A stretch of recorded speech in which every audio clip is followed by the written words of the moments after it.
துலா ராசி அன்பர்கள், உங்களுக்கு இந்த தமிழ் புத்தாண்டு எப்படி இருக்குது? ரொம்ப எக்ஸலண்ட்டாக இருக்குங்க. இந்த தமிழ் புத்தாண்டு ஃபஸ்ட்டு ரொம்ப சூப்பர் டூப்பராக இருக்கிறது யாருக்கு அப்படின்னா ரிஷபத்துக்கு, 2வது துலாம்க்கு அப்படின்னு தான் சொல்லலாம். எல்லாமே இந்த மாதிரி பார்த்தீங்கன்னா கடன் அப்படின்றதுல ஒரு ட்ராப் ஆகி வீட்டில் நிம்மதி இல்லாமல் மனைவி வந்து பார்த்திங்கன்னா காயப்படுத்துறது, கேவலப்படுத்துறது, துளாராசி பெண்களை கணவன் வந்து காயப்படுத்துறது, ஃபேமிலியில் ஒரு ராகு 5ஆம் பாவம், பூர்வ புண்ணியஸ்தானம், புத்திரஸ்தானத்தில் ராகு அப்படிங்கும்போது குழந்தைங்களுக்கும் உங்களுக்கும் உள்ள இடைவெளி இருக்கும். உங்களுக்கும் குழந்தைங்களுக்கும் இருக்க மனஸ்தாபம் தொடரும். இது 6ஆம் மாதம் வரைக்கும். 6ஆம் மாதத்துக்கு அப்புறம் தீந்துருமாமா அப்படின்னா 6ஆம் மாதத்துக்கு அப்புறம் தான் எனக்கு முடியல. எங்கள் மூத்த சகோதரிகள் வெளிநாட்டுக்கு போயிட்டாங்க. ரொம்ப சப்போர்ட்டிவாக இருக்காங்க. எக்கனாமிக்கலி எங்களை எல்லா விதத்துலையும் சப்போர்ட் பண்ணுறாங்க. ஆனால் எங்களுக்கும் அவங்களுக்குமான ஒரு அந்யோன்யம் இல்லைங்க. ஒரு பெரிய கேப் இருக்குங்க அப்படின்ற மாதிரி. எங்களோட அக்காவுக்கு இன்ஃபெக்ஷியஸ் டிசார்டர்ஸ் இருக்குது. அண்ணனுக்கு உடல் சார்ந்த உபாதைகள் இருக்குது. இப்படி நிறைய விஷயங்கள் இருக்கதாங்க செய்யும். அது பெருசாக ஒன்றும் யோசிக்க வேண்டியதில்லை.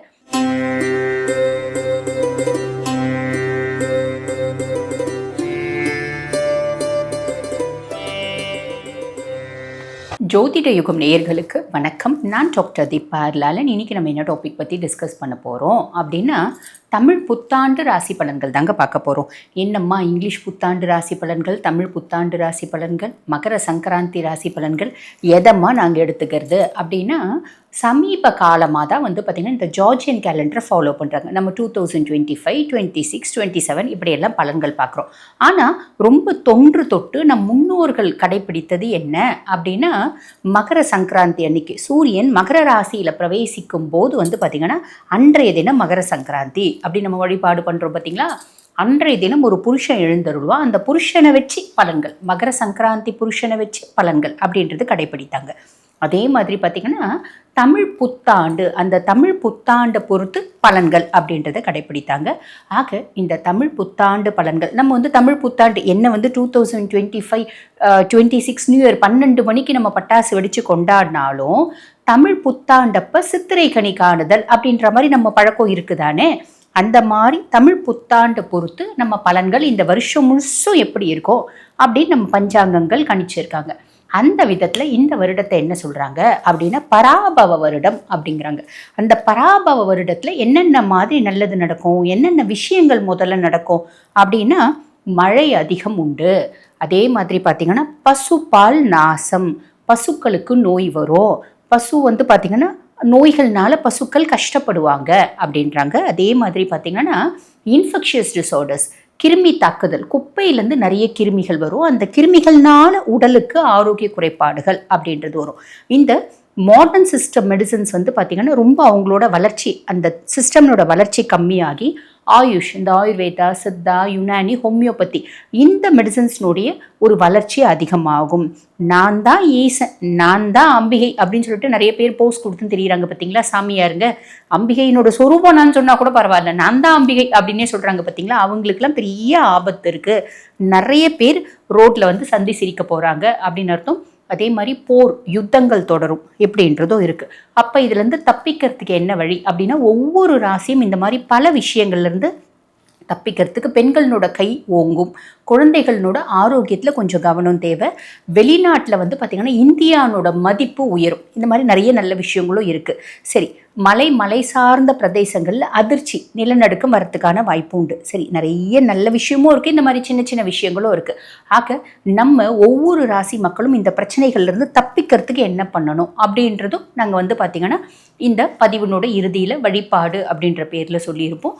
பொதுவாக எல்லாரும் என்ன பண்ணணும், உலக க்ஷேமத்திற்காக அப்படின்போது நம்ம விஷ்ணு சஹஸ்ரநாமம் தினம்தோறும் பாராயணம் பண்ணணும். அப்படி இல்லை நம்ம டேப் ரெக்கார்டரில் போட்டு வீட்டில் ஒலிக்க விடணும். இது நான் சொல்கிற பரிகாரம் கிடையாது. காஞ்சி மகாபிரியவா எப்பெல்லாம் வந்து பார்த்திங்கன்னா நாட்டில் பிரச்சனை எழுமோ அப்போ விஷ்ணு சஹஸ்ரநாமம் நம்ம வந்து ஒலிக்க விடணும் அப்படின்னு சொல்லியிருக்காரு. ஆக அந்த விஷயத்தை செய்யுங்க. ஆக நேரத்தை வீண் பண்ணாமல் சட்டுன்னு உங்கள் ராசிக்கு என்ன பலன்கள் அப்படின்றத பார்த்துக்கலாம். துலா ராசி அன்பர்கள், உங்களுக்கு இந்த தமிழ் புத்தாண்டு எப்படி இருக்குது? ரொம்ப எக்ஸலண்ட்டாக இருக்குங்க. இந்த தமிழ் புத்தாண்டு ஃபஸ்ட்டு ரொம்ப சூப்பர் டூப்பராக இருக்கிறது யாருக்கு அப்படின்னா ரிஷபத்துக்கு, 2வது துலாம்க்கு அப்படின்னு தான் சொல்லலாம். எல்லாமே நல்லா இருக்குது. முதல்ல வந்து பாருங்கள், சனி பகவான், சனி உச்சமடையக்கூடிய ராசி உங்கள் ராசி இல்லையா. ஆக சனி ரோக சனியாக இருக்கார். ரோக சனி கடன்லேருந்து சாலிடாக நம்மளை வெளியே கொண்டு வந்துட போகிறாருங்க. நோயிலேருந்து க்ளீனாக நம்மளை வந்து நார்மல்சி கொண்டு வர போகிறார். சனி எப்போ வந்து டாக்டர் ஆனார், சனி எப்போ சேட் ஆனார், நம்மளை கடன்லேருந்து நம்மளுக்கு காசை கொடுத்து வெளியே கொண்டு வரதுக்கு அப்படிலாம் கேள்வி கேட்கக்கூடாது. பொதுவாக வந்து பாருங்கள், சனி ஒருத்தவங்களுக்கு சப்போர்ட் பண்ணணும் அப்படின்னு நினச்சா எல்லா ஆஸ்பெக்ட்லேயும் சப்போர்ட் பண்ணிவிடுவா, யாராலையும் அதை தடுத்து நிறுத்த முடியாது. அப்போ சனி முடிவு பண்ணிட்டான் உன்னோட கடனை அடைக்கணும் அப்படின்னு. அப்போ நம்ம என்ன பண்ணுவோம், நம்ம பூர்வீகத்தில் சொத்து பற்றி ஏதாவது இருக்குது அப்படின்னா அதை வியாபாரம் பண்ணி கடன் அடைப்போம். இல்லை நமக்கு வந்து பார்த்திங்கன்னா வெளிநாடு போகிறதுக்கான ஆப்பர்ச்சுனிட்டி வந்து வெளிநாடு போயிட்டு நம்ம வந்து சம்பாரித்து கடன் அடைப்போம். இல்லை நான் பார்த்து சம்பாரித்த சொத்து தான், அவங்ககிட்ட என்னால் அசிங்கமாக பேச்சு வாங்க முடியல, ஒருத்தவங்கிட்ட கடன் கொடுத்து அந்த கடன் வாங்குறது அப்படின்றது மாதம் மாதம் ஒரு கமிட்மெண்ட் அப்படின்றது என் மண்டே தின்னுது. ஆக நான் அந்த இடத்த விற்கிறேன், என்னோடய வீட்டை விற்கிறேன், நான் வந்து பார்த்திங்கன்னா கடன் அடைக்கிறேன் அப்படின்ற ஒரு அமைப்பு. கடந்த சில வருடங்கள், நாட்கள்னு சொல்ல முடியாது, கடந்த சில வருடங்களாகவே துலாம் நிறைய கஷ்டப்பட்டாங்க, அசிங்கப்பட்டாங்க. அதே மாதிரி பார்த்திங்கன்னா கடன் அப்படின்றதுல ஒரு ட்ராப் ஆகி வீட்டில் நிம்மதி இல்லாமல் மனைவி வந்து பார்த்திங்கன்னா காயப்படுத்துறது, கேவலப்படுத்துறது, துளாராசி பெண்களை கணவன் வந்து காயப்படுத்துறது, ஃபேமிலியில் ஒரு பெரிய பிரச்சனை, குழந்தைங்களால பிரச்சனை, இப்படி நிறையத்தை அனுபவிச்சுட்டு தான் வராங்க துலாம். இந்த வருஷம் ரொம்ப நல்லா இருக்குங்க, கவலைப்படாதீங்க. நீங்கள் பட்ட பிரச்சனைகளுக்கெல்லாம் கஷ்டங்களுக்கெல்லாம் ஒரு தீர்வு வரும் அப்படின்றது ஞாபகம் வச்சுக்கோங்க. சரி, ஆக அந்த மாதிரி கடன்லேருந்து ஒரு விமோச்சனம் அப்படின்றது இந்த மாதிரி ஆஸ்பெக்டில் நீங்கள் செய்வீங்க. நல்லா யோசிச்சு பாருங்கள், இந்த பிரச்சனை வைக்கிறதோட நம்ம அடைக்கலாம் அப்படின்னு யோசிப்பீங்க. இந்த மாதிரி செய்யுங்க, நல்ல ரேட்டுக்கு அந்த சொத்தும் போகும், நீங்கள் வந்து பார்த்திங்கன்னா கடனை அடைச்சிடலாம். அதே மாதிரி உடல் சார்ந்த உபாதைகளும் இப்போ கடந்த சில வருடங்களாகவே கிட்னி ப்ராப்ளம் இருக்குது, இந்த ருமட்டாய்டு ஆர்த்ரைட்டிஸ் இருக்குது, எலும்பு வலி தாங்க முடியல, முட்டி வலி தாங்க முடியல, இந்த மாதிரி ஏகப்பட்ட பிரச்சனைகள், மருந்து மாத்திரை சாப்பிட்டுட்டு வரீங்க, அதில் நல்ல ரிலீஃப் இல்லவே இல்லை. ஆனால் இந்த வருடம் நல்ல ரிலீஃப் இருக்கும். ஏன்னா சனி சப்போர்ட்டிவாக இருக்கிறதுனால நம்ம செய்யக்கூடிய வைத்தியம் பலிதமாகும், நல்ல டாக்டர் கிடைப்பாங்க. இல்லை ஆல்ரெடி எங்கள் டாக்டரே நல்ல டாக்டர் தாங்க, அவரும் மனுஷனும் பாவம் என்னென்னவோ மெடிசன்ஸ்லாம் கொடுக்குறாரு, ரொம்ப நல்லா பார்த்துக்கிறார், ஆனால் எங்களுக்கு நல்ல முன்னேற்றம் இல்லைங்க அப்படின்னா இந்த காலகட்டம் சனி ஃபேவராக இருக்கிறதுனால ஒரு நல்ல முன்னேற்றம் அப்படின்றது வரும். புரியுதுங்களா? இது எல்லாமே ப்ளஸ். பொதுவாக சனி 6ல் அப்படின்னும் போது எதிரிகள் இல்லாத சூழ்நிலை, எதிரிகள் மண்டியிடக்கூடிய காலகட்டம், இது எல்லாமே ப்ளஸ்ஸுங்க. ராகு 5ஆம் பாவம், பூர்வ புண்ணியஸ்தானம், புத்திரஸ்தானத்தில் ராகு அப்படிங்கும்போது குழந்தைங்களுக்கும் உங்களுக்கும் உள்ள இடைவெளி இருக்கும், உங்களுக்கும் குழந்தைங்களுக்கும் இருக்க மனஸ்தாபம் தொடரும். இது 6ஆம் மாதம் வரைக்கும். 6ஆம் மாதத்துக்கு அப்புறம் தீந்துருமாமா அப்படின்னா 6ஆம் மாதத்துக்கு அப்புறம் தான் இன்னும் கொஞ்சம் ஜாஸ்தி இருக்கும். காரணம் என்னென்னா 6ஆம் மாதம் வரைக்கும் குருனோட பார்வை இருக்குது ராகு மேலே. 6ஆம் மாதத்துக்கு அப்புறம் குருனோட பார்வை இல்லைங்க. அப்போ உங்கள் பிள்ளைங்க ரொம்ப சண்டித்தனம் பண்ணும், ரொம்ப நீ ஒன்று பேசினா நான் வந்து 10 பேசுவேன் அப்படிங்கோ. கண்ணே மேக்கப்போ கண்ணே அப்படின்னு, இல்லை நீ மேக்கப்போன்னு சொல்லிட்டியாம்மா நான் கிழக்க தான் போவேன் அப்படிங்கோ, நீ மேக்கப்போன்னு சொல்லிட்டியா நான் தெற்க தான் போவேன் அப்படிங்கோ. என்ன நீங்கள் சொல்கிறீங்களோ அதுக்கு ஆப்போசிட்டாக தான் பிள்ளைங்க செய்யும். செஞ்சுட்டு போகுது, பெருசாக யோசிக்க வேணாம். அதுங்களுக்கா நேரமும் காலமும் மாறும்போது பிள்ளைங்க நம்ம சொல் பேச்சு கேட்குங்க. சொல் பேச்சு கேட்கணுன்ற அவசியமே இல்லைங்க இப்போல்லாம் நம்மளுக்கு, அதுங்க உருப்பட்டுச்சுன்னா போதும். அப்படிப்பட்ட மைண்ட் செட்டு தான் எல்லா பேரண்ட்ஸ்க்கும். உருப்பட்டுருங்க, கவலைப்படாதீங்க. ஓகேங்களா? குழந்தைங்களுக்கு நம்ம நல்ல காசு செலவு பண்ணி வெளிநாடு படிக்க அனுப்புறதுக்கான பிராப்தம். குழந்தைங்களுக்கு ஒரு பெரிய பல்க் நம்ம வந்து பார்த்திங்கன்னா செலவு பண்ண போகிறோம். அதனால் நம்மளோட பூர்வீக சொத்தை வியாபாரம் பண்ணி குழந்தைங்களுக்கு அந்த செலவு, படிக்க, வெளிநாடு அனுப்புறது, இந்த மாதிரி நிறைய விஷயங்கள் அப்படின்றது வரத்துக்கு வாய்ப்பு உண்டுங்க. குழந்தைங்களுக்கு ஹெல்த் இஷ்யூஸ் வரத்துக்கு வாய்ப்பு உண்டு நம்மளோட பிள்ளைங்களுக்கு. அதே மாதிரி குழந்தை இல்லாத தம்பதியர்களாக ஒரு நவீன சிகிச்சை மூலம் குழந்தை பேர் அப்படின்னு கிடைக்கிறதுக்கு வாய்ப்பு உண்டு. ஸோ இத்தனை விஷயம் வரத்துக்கு வாய்ப்பு உண்டு. பூர்வீக சொத்து இருக்குது அப்படின்னா 6ஆம் மாதத்துக்கு அப்புறம் அதை போய் பார்க்கணும். இல்லைன்னா அந்த ஊரில் பெரிய ஆளுங்க இருக்காங்க பார்த்திங்களா, இப்போல்லாம் வந்து நிறைய விஷயம் நடக்குது. எந்த இடம் கவனி அதாவது என்ன ஒரு வார்த்தை சொல்லுவாங்க, கவனிப்பாரின்றி கவனிக்கப்படாமல் இருக்கோ அந்த இடத்த பிடிக்கிறதுக்குன்னே நிறைய பேர் தெரியுறாங்க. அதில் நிறைய பேர் கட்சி சார்ந்தவங்களாக இருக்காங்க. இந்த மாதிரி பர்சன்ஸ் வந்து பார்த்திங்கன்னா நம்ம இடத்த கண்ணு வச்சுட்டாங்க அப்படின்னா பிடிக்கிறதுக்கு ட்ரை பண்ணுவாங்க. துளாராசி அன்பர்கள், உங்களுக்கு சொத்து பத்து வீடு வாசல் இருக்குது, கவனிக்காமல் கவனிப்பாரின்றி பெரிய லெவலில் வாங்கி போட்டு வச்சுருக்கீங்களா, தயவு செஞ்சு போய் பாருங்கள். பார்க்கல அப்படின்னா எவனாவது ஒருத்தர் நம்மளுக்கு ஹிண்ட்ரன்ஸ் வருவான். அந்த ஹிண்ட்ரன்ஸ் வந்ததையும் அவனை தூக்கி வெளில போடுறதுக்கு நிறைய பரிகாரங்கள் இருக்குது சுய ஜாதகத்தில். பட் இருந்தாலும் என்னத்துக்கு கூடுவானே, என்னத்துக்கு பரிகாரம் பண்ணின்னு தெரிவானே, கவனத்தில் இருந்துக்கோங்க. அதே மாதிரி பாருங்கள், உங்களுக்கும் உங்கள் நண்பர்களுக்குமான இடைவெளி, நண்பர்களோட ஒரு ஆதாயத்தினால சப்போர்ட்னால வெளிநாட்டில் நம்ம வந்து பணம் ஈட்டக்கூடிய ஒரு விஷயம் இருந்தாலும் எனக்கும் நண்பருக்கும் பேச்சுவார்த்தை பெருசாக இல்லைங்க, ஒரு கேப் இருக்குங்க, அது தொடருதுங்க. சப்போர்ட்டிவாக தான் இருக்கார், பெருசாக வந்து முதல்ல இருந்த மாதிரி ரொம்ப அந்யோன்யமாக இருக்க முடியல.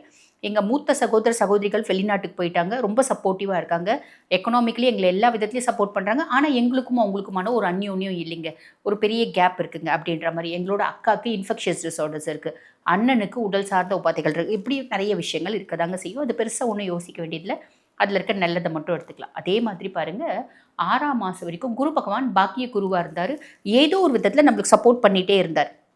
அவர் நம்மளோட ராசி அதிபன் சுக்கிரனுக்கு பகை கிரகமாக இருந்தாலும் பாக்கியஸ்தானத்தை உட்கார்ந்ததுனால ஏதோ ஒரு விதத்தில் சப்போர்ட் பண்ணிகிட்டே இருந்தார். இப்போ என்ன பண்ண போகிறாரு, மிதுனத்துலேருந்து மாறி கடகத்துக்கு போகிறார். கடகம் வந்து கடகத்தில் உச்சம் பெற்று தான் அமர்றார். இருந்தாலும் அது தொழில் ஸ்தானத்தில் குரு அப்படின்னும் போது பொதுவாக ஒரு வார்த்தை உண்டு, 10ல் குரு பதவி பறி போகும். பதவி பறி போயிடுமா? பதவியெல்லாம் பறி போகாது. ஆனால் என்ன அப்படின்னா வேலை செய்கிற இடத்துல கொஞ்சம் ப்ரெஷர்ஸ் இருக்கும்.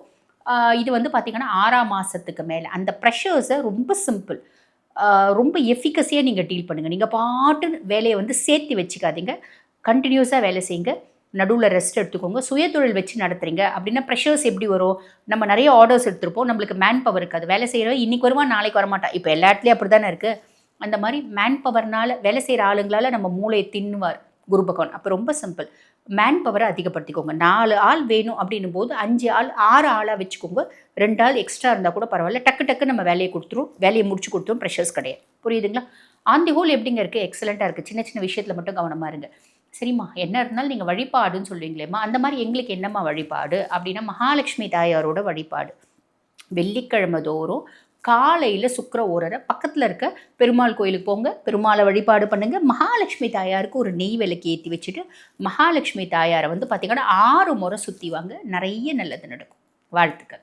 இப்போ நான் சொன்னது வந்து பார்த்திங்கன்னா உங்கள் ராசிக்கான பொதுவான பலன்கள். எங்களோட சுய ஜாதகத்தில் எங்களுக்கு திருமணம் நடக்குமா நடக்காதா, வீடு கட்டலாமா கட்ட முடியாதா, இல்லை கட்டக்கூடிய சூழ்நிலை இருக்கா, இல்லை எங்களுக்கு வீடு சொந்த வீடு அப்படின்ற அமையறதுக்கான பாக்கியம் இருக்கா, இது தெரிஞ்சுக்கணும் அப்படின்னாலும், வீட்டில் இருக்க பிரச்சனைகள்லாம் எப்பங்க ஓயும் அப்படின்னு தெரிஞ்சுக்கினாலும், பிள்ளைங்களால் கடுமையான மன உளைச்சலுக்கு ஆளாகியிருக்கேன், எங்கள் பிள்ளை எப்போ திருந்தும், இந்த மாதிரி பல கேள்விகள் உங்களுக்கு இருக்குது அப்படின்னா அதுக்கு தீர்வு உங்கள் சுய ஜாதகம் தாங்க. ஆக எங்கள் கிட்ட சுய ஜாதகத்தை பார்த்துக்கணும் அப்படின்னு விருப்பப்பட்டீங்கன்னா, நான் பேசிகிட்டு இருக்கும்போது எங்களோட வாட்ஸ்அப் நம்பர் கொடுத்துருப்பாங்க. அந்த வாட்ஸ்அப் நம்பருக்கு கால் பண்ணி அப்பாயின்மெண்ட் ஃபிக்ஸ் பண்ணி என்கிட்ட பேசிக்கலாம். தேங்க்யூ.